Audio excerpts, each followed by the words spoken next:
Phone मेरा, SIM card मेरा, number मेरा। तो सर रिचार्ज खत्म होने के बाद आउटगोइंग कॉल बंद होना समझ आता है, लेकिन इनकमिंग कॉल बंद होना सरासर मनमानी है। राज्यसभा में मोबाइल रिचार्ज सिस्टम को लेकर बड़ा मुद्दा उठाया गया और ये सीधे तौर पर देश के करोड़ों मोबाइल यूजर्स को प्रभावित करता है। राघव चड्ढा ने बुधवार को संसद में कहा, आपका मोबाइल नंबर इसलिए सस्पेंड और डीएक्टिवेट नहीं होना चाहिए कि आप एक रिचार्ज भूल गए कि प्रीपेड मोबाइल यूजर्स मौजूदा नियमों की वजह से कई बार इमरजेंसी में पूरी तरह कट जाते हैं। उन्होंने बताया कि जैसे ही रिचार्ज की वैलिडिटी खत्म होती है, इनकमिंग कॉल और एसएमएस भी बंद हो जाते हैं, जिससे बैंक ओटीपी जैसे जरूरी मैसेज तक नहीं मिल पाते। उन्होंने इस बात पर भी सवाल उठाया कि 28 दिन के प्लान को मंथली क्यों कहा जाता है। उनका कहना है कि अगर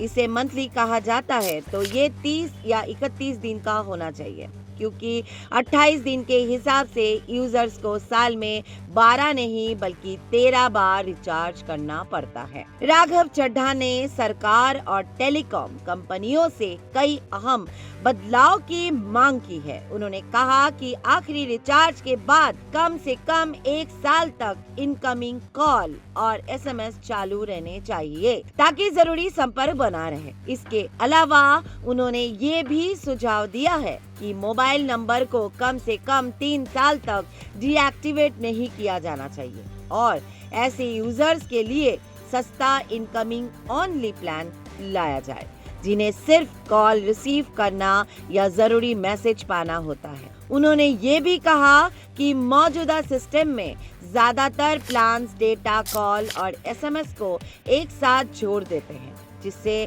कई यूजर्स को वो चीजें भी खरीदनी पड़ती है जिनकी उन्हें जरूरत नहीं होती। खासकर बुजुर्ग, कम इस्तेमाल करने वाले लोग और विदेश में रहने वाले लोग इस सिस्टम से सबसे ज्यादा प्रभावित होते हैं, क्योंकि रिचार्ज मिस होते हैं तो उनका नंबर भी बंद होने का खतरा रह जाता है। राघव चड्ढा ने साफ साफ कह दिया, मोबाइल फोन अब लग्जरी नहीं है बल्कि एक जरूरी सुविधा है और यूजर्स को इसमें पारदर्शिता और न्याय मिलना चाहिए। अब देखना ये होगा कि क्या इस मुद्दे पर कोई बड़ा बदलाव आता है या नहीं।